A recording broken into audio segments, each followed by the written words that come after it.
Welcome back to Switch to Linux. And today we want to talk a little bit in the news about some of the wearables. Now, not every article here had to do specifically with wearables. In fact, I think really only one of them did. But all of these articles seem to be kind of tied into the concept of wearables and what wearables can do. So, of course, by wearables, we're talking about watches or other devices. The big one right now is rings, the Oura ring. That one hit a little bit of controversy this week.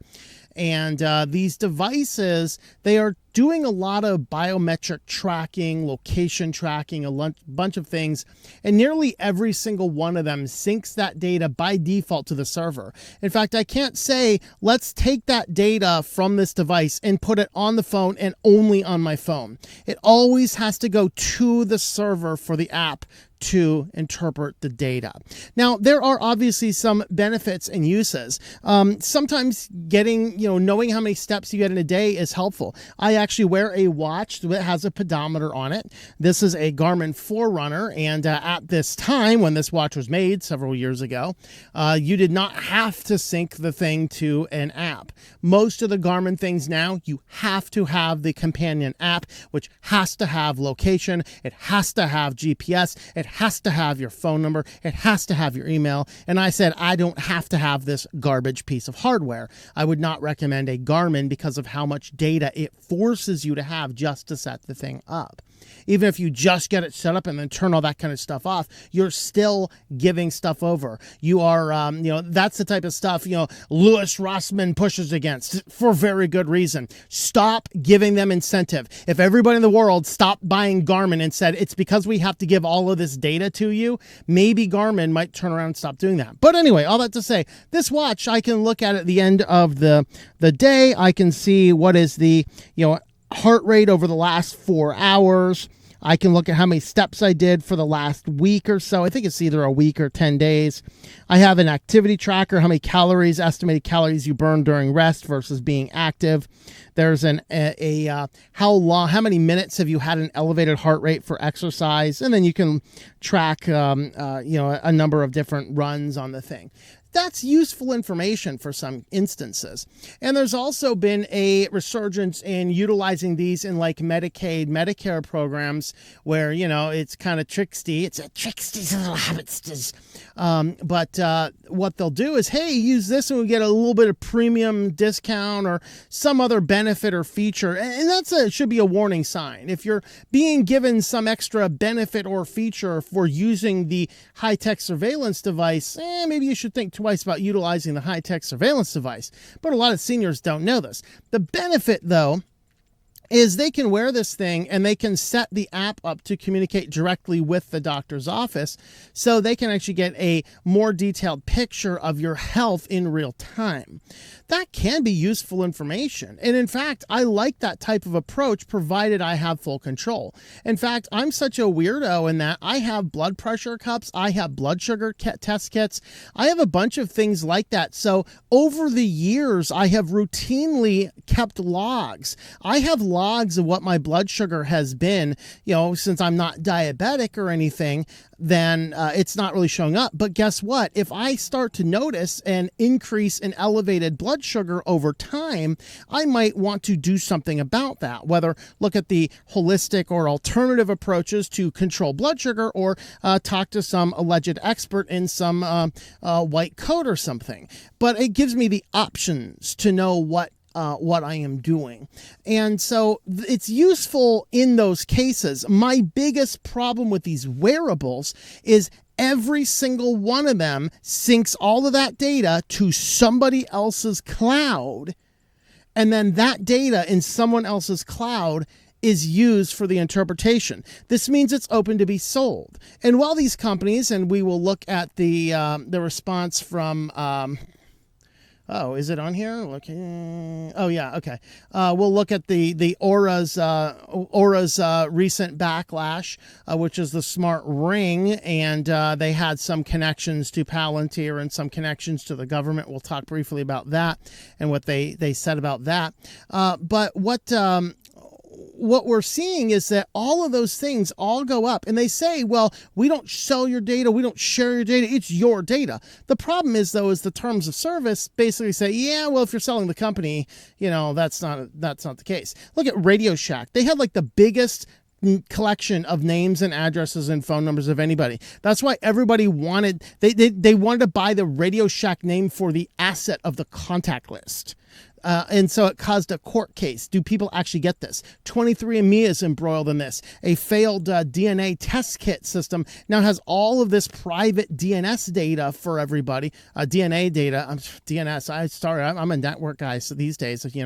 I was a biologist before. They have all this DNA data, and so you get the DNA. Now they're going bankrupt, and everybody's scrambling to buy this company because they all want the treasure trove of your DNA. And that is a frightening prospect, because sure, this company may have good altruistic measures, but the challenge is that if they go bankrupt or they are sold, or what about they are hacked, there are a number of reasons for concern with giving all of this health data up to these companies who all store this data on the servers. Also, you can look at pretty charts about your running and all this kind of stuff, which could easily have done by syncing the data only locally to the phone and giving you the same access of data without exposing it to the possibility of being hacked, stolen, abused by a rogue employee, or sold in a bankruptcy filing. And this is useful information. I've been telling people for decades, stop using Fitbit. Their exit strategy is to sell to the highest bidder. Who was the highest bidder? Alphabet, who's working on a health insurance company. Congratulations, everybody using Fitbit in the past and now. Now Google has access to all of your health data for its health insurance company. Interesting. Yeah, count me out. And so when you can use wearables in a safe circumstance, it makes a lot of sense. And if there were good wearables like that, I would use them, but they are hard to come across. There's been some work on the Pine Time, which can do things. There are some apps. I haven't seen any that are fully production ready. So, and honestly, what I have with this Garmin watch is good enough for me. I don't log the daily steps as much over the long term. Just, have I reached my daily goals? Have I reached my weekly goals? Okay, we're good. And so that's useful. Now, all of this to say, there are a few different hidden things. This one just showed up in our security news, and since we were talking wearables, let's go ahead and throw it in here. From Fitbit to financial despair, how one woman lost her life savings to a scammer through Fitbit. Well, that wasn't on my bingo card. So as the story goes out, of course, everybody wants to gamify and socialify everything they're doing. So you can put your Fitbit stuff on the Fitbit social media tracker app, and look at me, friend. I walked 3 miles. What did you walk? Ha ha ha. You got to beat me tomorrow. And so posting this kind of stuff up, and some person reached out saying, hey, thanks for the help, and blah, blah, blah, things like that. So not so long ago, a scam victim named Karen reached out to me asking for help. The story may seem unbelievable, but it happens more often than you think. So Karen says this: my story started on January 1st when a man called Charles Hillary liked something I shared on my fitness app, exercise app, Fitbit. He kept on reaching out instead of just liking it and moving on. So, internet stalker, wonderful. I know the feeling, They do it to, so basically, it wasn't long until Charles asked to move the conversation to Hangouts. Of course, this is apparently like, who uses Google Hangouts? Like, should have been easier to figure out who this guy was. There's 5 people on Hangouts. 2 of them are the scammer and Karen. But anyway, this is in 2020, keep in mind, just before it closed down. So, of course, moving it to a different place, this is where, Fitbit's like, it's not us, they're communicated elsewhere. Well, they could have communicated there. But the challenge here is the same thing with Roblox, If they just kept the conversation here, well, they didn't. There's a thought. Moving the conversation to a more secure environment is not something scammers do for convenience. More secure environment. Okay. They do it to reduce the chance of anyone listening in. So basically, they didn't. They want to move it from one service to another. Now, could people move from Discord to Roblox at some point in time? Yeah, possibly. Maybe you just want to distance yourself from the point of origin of contact. That might actually be the plan. So Karen is slightly suspicious when she would get messages from Charles, given that he had told her he was from Atlanta, Georgia. Every time he messaged me, it'd be around 2 a.m. I asked him where he was. He responded he was on a contract job with the Diamond Offshore Drilling in Ireland. Which she found out later not to be true. Of course, just in case you are unaware, the Ireland shares the same time zone with, Nigeria. So, yeah, she's talking to the Prince of Nigeria himself, guys. Late January, after Karen and Charles have been talking for almost a month, he asked her for some help.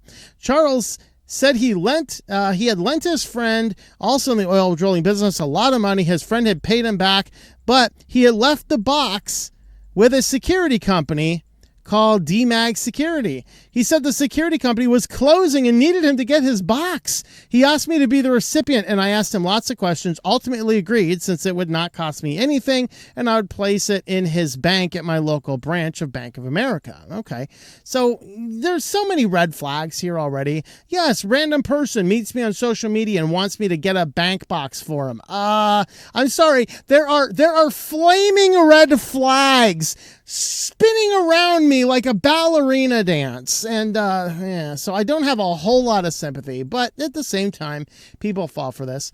This is actually documentation that they got. So DMAG Security, trust, proof, and this certify the organization. Of course, who could put this together? Well, anybody.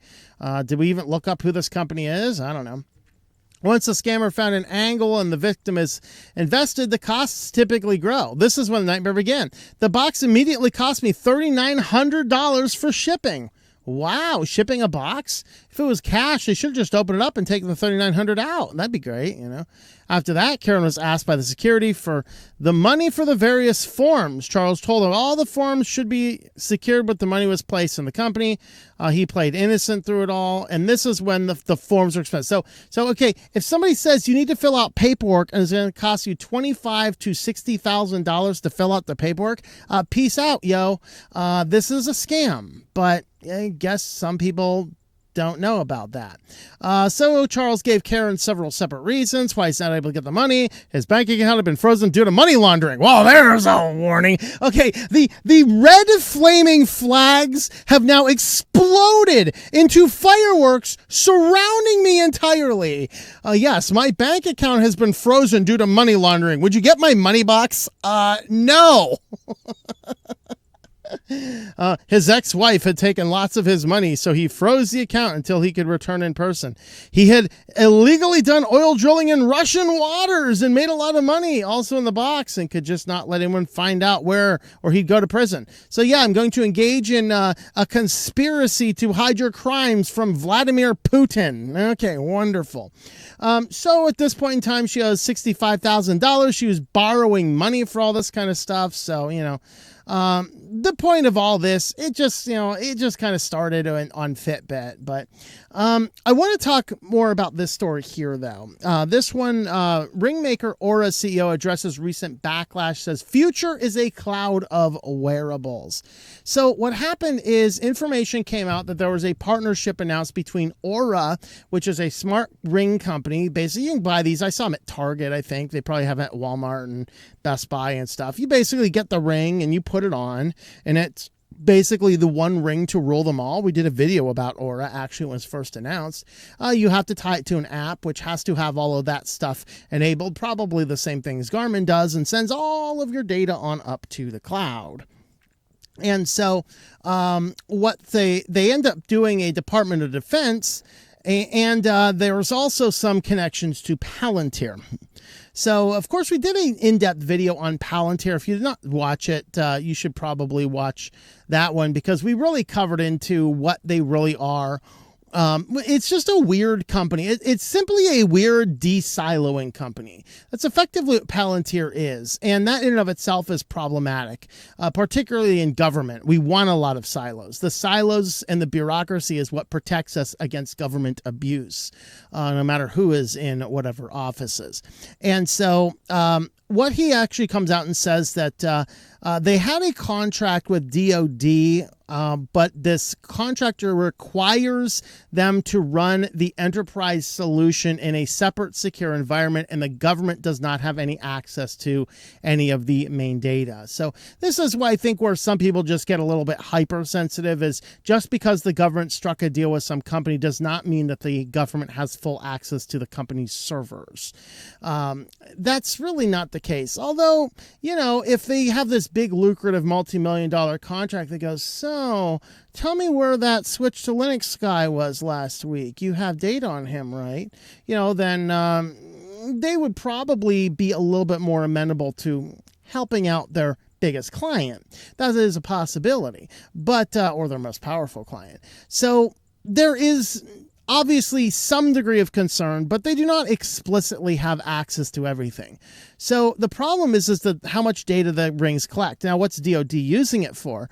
So is it probably for soldiers to track them and things like that, so that, you know, the military can engage in dystopian monitoring of their people in the field. We'll talk about that one next. But it collects heart rate, sleep, body temperature, movements, menstrual cycles, and more. I don't know what that more is. Doing a number 3, I guess. WTF? What? He already basically come in and says, hey, we don't share your data. Now, this is the part here you have to be careful of, this one here. Basically, he says that the company does not sell their data to third parties without your explicit consent. The problem I have with that phrase, without your explicit consent, is these big companies interpret that to, you have agreed in the terms of service and the privacy policies that they can use that data. And they say your explicit consent means they can share your data because you have agreed to the terms of service and the privacy policy. You see, this doesn't mean they're going to contact you up. Hey, would you like to send all this health data over to this research study who's studying, you know, sleep habits and things like that? We're going to send you an email. Can you send us back the affirmative? That is what explicit consent sounds like to me. No, they define explicit consent to this. It is in the privacy policy. By using the app, you agree to the privacy policy, which you probably didn't read, and implicit in the privacy policy is your consent to give your data up. And that is why I think this is a completely disingenuous quote out of this guy's mouth. All right. They are not over there trying to tell you about it. In fact, let's just turn this around a little bit. Let's suppose their buddy, the government, does want to know where that crazy switch Linux is. Anytime these things come down through these tech platforms, they also provide a gag order. So nearly every one of these companies, they do give information, direct, explicit information to you without your explicit consent. They, in fact, are gagged from telling you. They can't even say, hey, by the way, the government asked for information on your whereabouts based on the wearable that you have. They have that ability. Like they can't do it. So this is completely disingenuous at best and an absolute lie at the worst, because you did not give explicit consent. You glassed over and didn't even read a privacy policy that you agreed to use the app because you got too excited about this stupid ring that would collect all this biometric data and send it to some third-party surveillance company. So what he said here, of course, where he mentioned this, the DoD does not have access to our data. This is done with, same thing that Palantir does. Palantir does not host servers where they collect and de-silo all this data themselves. Everybody using Palantir has a Palantir instance installed on their own system, and that allows them to connect all the different data sources together. It's kind of like, am I hosting my Nextcloud, or am I buying a Nextcloud instance for somebody else, or am I using somebody else? else's. Okay, if I want to use Nextcloud, by and large, the easiest way is for me to deploy it myself. That's really what Palantir does. It deploys it on somebody else's servers, and they just have software allowing you to de-silo all of the data and make the connections from what is on your private instance. The downside of Palantir is they highly encourage you to send some data back up to the central base, and that is where we can get some problems. Now, Hale explained that Oura had acquired a company. This is the Palantir. Oura acquired a company last year that had a software as a service relationship with Palantir, meaning a business contract rather than a data sharing agreement. That relationship was for something called Impact Level 5, which is another DoD, very interesting, another DoD certification standard for handling sensitive, unclassified data. So they have a small commercial relationship with Palantir. Systems are not connected. There's no way Palantir has access to your data, and no one in the government can see your data. No one at Palantir can see your data. Totally overblown. Maybe. Until a rogue employee gets in. Hey, maybe the Gestapo offering $10,000 to push data from the central servers of Oura is actually a government employee, because they have found that they can buy data easier than they can get a warrant for it because of that pesky Fourth Amendment, or Fifth Amendment, sorry. Hale added the privacy and security of user data is important to the company and its customers. He pointed out that Oura's terms of service state that it will oppose efforts designed to use user data for surveillance or prosecution purposes. Except it's a U.S.-based company. If the government wants information and pursue it to a crime, they have to give it over. This is why if they develop their product instead to store this stuff only locally on your device, then they actually have to come and knock on your door to get your device. You see, no more gag orders, no more gag warrants. You got to actually... You got to do this thing that's difficult in our current world. You got to have the gonads to go up and knock on the door and present your warrant. But they're phishing more than not. And that's the big problem with these companies. These companies would do better to connect the data only directly to the phone, which, by the way, is easier. I can build the app because I already have the connection between the app and the information. Just have the information go directly from the device on the app, on the local network or a local Bluetooth that's right near. There's no earthly reason that stuff has to go from here to the device, to the cloud, to be brought down from the cloud, to be interpreted by the app. There's extra steps in that are completely unnecessary. It says, we don't look at people's data. You can't do that, he said. Technically, they can. The data is not end-to-end encrypted.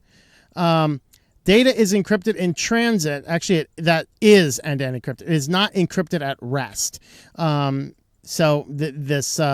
They misstated this. So data is end-to-end, which means it's encrypted in the journey over from your device to their servers, but it is unencrypted sitting on their servers.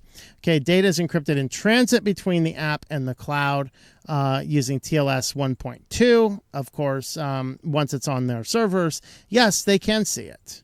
And so that raises a lot of concerns about how much data is being collected. And this brings us to our last one, where I think the DoD is probably using these to monitor their military. This wasn't military, but this is a debate coming up in Australia about workers' data being gathered by employers with little privacy protection.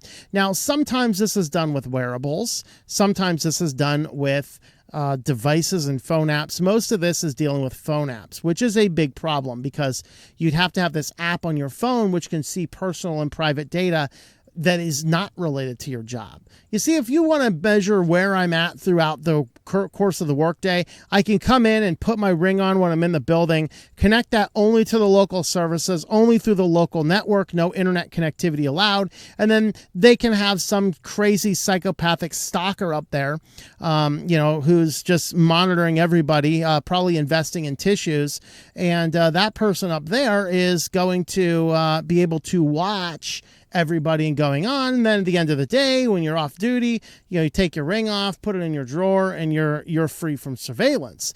Okay, I wouldn't care for a whole lot, but at the same time, if you're going to do that, I would prefer it's local and not on the internet somewhere to be found.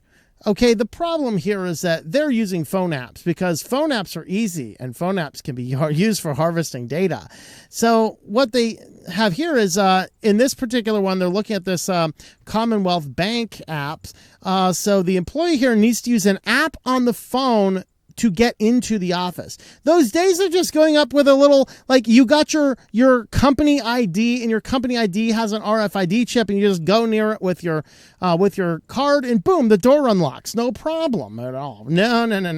I have to actually go in with my phone and go in and unlock my phone. Of course, nowadays it's all like the facial recognition crap, so I'm a good little servant to the state. I just look at my phone and it unlocks, and then ooh, it senses you're in proximity to the company. Would you like to open the door now? Yes. Well, please watch this 5-minute ad first. Don't write me up, boss. I got a 5-minute unskippable ad before I open the door. Okay. But you got to use a phone app in order to open up the door, but it also collects information on his location all the time. Well, because he's dumb and doesn't shut his location services off. But it says part of the installation is giving permissions to the app to access certain features of your phone, one of which is your location. Well, that's interesting because, I need to have your contacts too. What do I need to have? Why does the phone app need my location services to be running? This is kind of crazy. Like I said, there's a crazy stalker watching you all the time. So Navigate also shows where somebody's laptop is connected to the network in the building to better able our people to connect and collaborate with each other in the office. Wonderful. Okay. So you can't just say, hey, where are you? Or, hey, meet me in the conference room. Oh, no. We have to have smart technology that knows where we are throughout the office. Well, how does that even help better collaboration? Am I just going to collaborate with a random person near me? Or like, what's the deal here? I thought I needed to collaborate with Mike. Well, will any warm-blooded body do that's plugged into the system? I don't know. So Chris is not convinced by the reassurances that the data collected by the app won't be used for purposes other than those outlined by the bank. You don't say! Really? Of course, that app is probably written by some third party, which has put in a whole bunch of spyware, a whole bunch of backdoors, a whole bunch of other nonsense, because you think a company is going to pay a whole lot of money to a third-party app creation company for, detailed pesky things like privacy and security. Oh no, those people are like, hey, we'll give you 5% off if we can put this ad tracker in here. All it does is just collects all the data from your phone, just everything. It just sends it up to LexisNexis. Everybody's insurance rates are going to go up, but that's okay because we're saving you 5%. Screw them. Their insurance can go up 10% for all we care. You're going to save 5% by allowing us to put in this connection to, these data brokers. I'm not saying that's what they're doing. I'm saying that's the type of backdoor deal that happens when you're white labeling an app. When the information is collected by the company is purportedly for work purposes, he says employees don't know exactly what data is being gathered. And if it's on your personal and private phone and you have to have this on there and you have to have all these services on, who's to say the company's not listening to your conversations? Who's to say the company's not reading your text messages? Who's saying the company is not doing all of these things? So you can see how it's very closely related to the wearables. So employers are increasingly gathering large amounts of personal data about workers, including monitoring locations, emails, and keystrokes, but there's little in the way of privacy protection, which is particularly interesting because Australia has very strong protection laws, like privacy protection laws, but guess what? Small businesses are exempt from the privacy laws. Way to go, Australia. All right. So small businesses, let's see, I did that one. So it means that employee data, when it's hacked, doesn't necessarily have any recourse for protection. Could be sent to other companies or offshored or sold. There's no real protection provided by the federal laws. And in 2023, an insurance policy worker lost her job after the company viewed her keystrokes and found a very low average activity. Interesting. So now they are gamifying you. This is the same thing kind of like Amazon does. At the end of every year, as I've been told, Amazon takes the lower 10% of their performers and just fires them. And then they bring in a bunch more people, get them all trained up, and then at the end of the year, they take again that lower tier of performers, they fire them all. And this is what Amazon does. They just repeatedly look at the statistics and fire the people who do not perform well. That's exactly the way they're utilizing this data here. So this person felt their privacy was being breached and information gathered was being misused, resulting in complete lack of trust and respect between us and the manager. And this is true. If you want to hire me to do work for you, I hope that you trust me. If you trust me, I hope you don't have to monitor absolutely everything that I do. No. Unfortunately, some people are forced to buy into this crap because they don't have another choice. They have to work. So last year, Virgin Australia had accessed the key swipe logs and CCTV footage from a flight attendant's hotel room, finding he had a grinder hookup prior to asking not to fly. So the guy calls in and, hey, I don't want to fly this morning, something, whatever. I'm hungover. I'm, not feeling well, feeling sick. So they decided to access the swipe logs and even the CCTV footage. Okay, creeper. This guy definitely has stock in Kleenex. And so they looked at the footage and they found he had a grinder hookup. So is this guy fired for being gay, or is this guy fired for what exactly? And creepy, you're looking at the CCTV footage? Yikes. All right. So, of course, now with artificial intelligence, this stuff amplifies itself. In the Victorian inquiry, a union official in the financial sector reported a member whose entire conversation recorded by AI was marked as having a negative sentiment because the member opened the conversation with, unfortunately, it's been really rainy lately. Oh, unfortunately, it's been rainy lately. Oh, you're fired. Negative sentiments. Horrible. You've engaged in wrongthink. Clean out your office right now. The AI has thus declared. Lordy. And so there is a problem with giving all of this type of data up to people. And despite the potential benefits, I would like wearables a whole lot better if we had the ability to have them only and offline. And hey, if your doctor needs the information, make it very simple for you to take your device into the doctor's office, plug it in at the doctor's office, and he can simply download all the information. Or hey, it's an app type setting. I can choose to manually go into the app and say, boom, share data with the doctor. I can actually set it up on a local only system and actually have a daily doctor sync. I can still do that without storing all that data on a company server. So if a wearable technology comes out that allows me to collect all of this information only on a local service and only sharing it when I explicitly want to, rather than keeping everything on these third-party company servers, I'd be a lot more happy about this. The challenge is that there are too many issues with these services, especially in the light of people are trying to save as much money as they can in these companies. This usually means hiring, not the best workers in securing things and stuff like this. And then what ends up happening in the light of all of this is we have a circumstance whereby the people are already prone to be hacked. And this is problematic. So I am not a huge fan of these wearables. I do not encourage you to wear them. I think there's too many fundamental flaws, and it's just too open to hacking and having data stolen. So let me know your thoughts about that in the comments down below.